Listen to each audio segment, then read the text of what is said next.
know it's Wednesday, so that means we living in Doggy Dog's world. But your boy's back in the house. It ain't like I'm on the road. I'm in the house. I'm here in studio in New York City, okay? Shay's in the house doing her thing. Doggy's in the house doing his thing. And I had Mike Wilbon a couple of weeks ago with Doggy. And look who I got today with Doggy. Big Perks in the house. What's up, baby? What's up, baby? What we gonna do, baby? That's what I'm talking about. This is what it is. First takes in the house. Holla. Wembanyama has the ball a lot and is doing A-lot. Wembanyama got 16 of their 24. Wemby's back. High archer is good. Took it and made it. Wow. 18-point hole they have dug out of. Oh, 2 feet for the dunk. 7 straight for the Spurs. 1 win from the Western Conference Finals. Merci beaucoup, my friend. Good morning, everyone. Hello. Welcome to First Take. Everybody is at the table today. Hey. I like this jam. Coldplay. Coldplay. Y'all didn't know something about that shit, did you? I knew. I said you didn't think I knew I didn't. about Coldplay. I know for certain you don't. You know what song this is? I don't. Coldplay? Yeah. Okay. Give it away. Let's go to San Antonio last night. Wemby. Hello, Wemby. Welcome back to playoff basketball. How about the Spurs? They pulled ahead in this series against the Timberwolves last night. Thanks, of course, to Victor Wembanyama. He had 18 points in the first quarter alone. Wemby made his presence known in first action since being ejected in the second quarter of Game 4. He totaled 27 points, 7 rebounds, 5 assists, and 3 blocks, just for good measure. Spurs win in dominating fashion, 126-97. Here was Wemby after the game.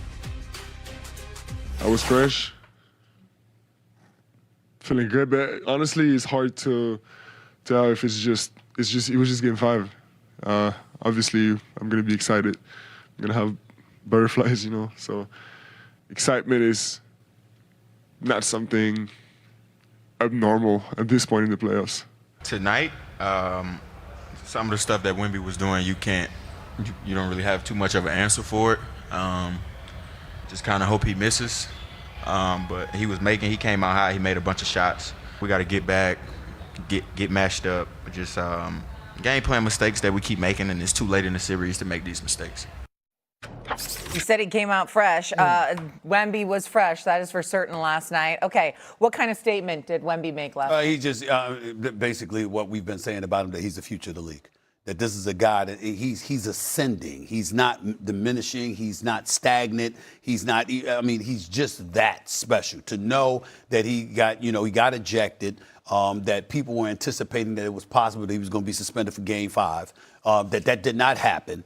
And you was expecting, like the Draymond Greens of the world and others alluding to, basically by the NBA not suspending him, you're basically sending word out, all right, so this is how we're going to play it, so let's go forward. He came out there anticipating that Minnesota was going to be in his face and was going to try to ruffle his feathers or whatever. And he sent a message immediately. I'm not having it. I'm that dude right now. And I don't understand. Certainly, I respect the hell out of Coach Finch. Please don't get me wrong. I really, really do. Had the pleasure of interviewing him on SiriusXM just a few weeks ago. But I don't understand why he's got Rudy Gobert in ISO situations with Wemby at any time, Big Perk. I just don't get it because it seems abusive. I mean, it just is. And then the other thing that we have to point to is Julius Randle being the no-show that he has been over the last 4 games. Mm-hmm. I mean, right now, you a New York Knick. You saying, I'm happy we got Karl Anthony Towns. You the Minnesota Timberwolves. I'm like, I might have needed that brother pulling up from 3, with Rudy Gobert on our front line. We would have had a better chance because right now, Julius Randle's just not getting it done. I love him, but he's just not getting it done. But in the end, in terms of Wemby is a superstar. He's one of the preeminent faces in the league. He's only 22 years of age, and he sent a message last night. He's not going anywhere, that the road to prosperity in the National Basketball Association for years to come is going to have to come through him. Well, first off, why is anybody surprised? He was going to come out and play great. He had 18 points in the first quarter. We know how great he is. He was obviously disqualified, rightfully so, and he should have played last night, rightfully so on that too. You knew he was going to come out and play great. But let's remember this too, to be fair. The game was 61-61, okay? And Minnesota had the ball. And the kid made the 3 in the corner to make it 64-6 campaigning. I can't never. He makes the kid in the corner, makes it 64-61, and then they took off from there. So despite his tremendous first quarter, which was a great first quarter, it was 34-30 after one, and the game was 61-61, and they were down by 18 in the third quarter, and they went crazy right out of the gate. The T-Wolves did, and the game got to be 61-61. So I understand how great he is. He's a wonder. He's going to win championships. I understand that. But Perky, you're not surprised that he was going to come out after getting disqualified and they lost, that he was going to come out and be big in the first quarter, and even the fact that he was big, they still needed guys making shots at 61-61 in the third quarter. So maybe a touch overrated the impact of the game. Let me hear. Maybe a touch overrated. The impact of the game. Oh, for us who? Wembanyama. You okay, man, dog? It was 61-61. Listen, bro. Listen. He had 9 points in the last three quarters. No. It's not just about the points, okay? It's not just about the points. You know what last night showed me?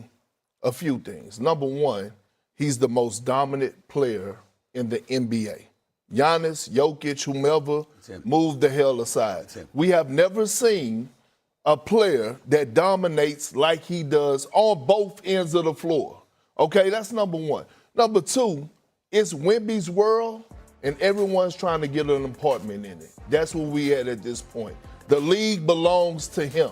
That was the statement that he said last night. It wasn't just to the Minnesota Timberwolves. That statement was sent to the rest of the league. I know OKC watching, rooting for the Minnesota Timberwolves. I guarantee you that, because they don't want to face that smoke. Another thing that was brought to my attention because of that performance, just when I thought that Giannis, since he's been hurt, Jokic, right, we've seen the decline a little bit over the past few years, I thought American basketball was catching back up.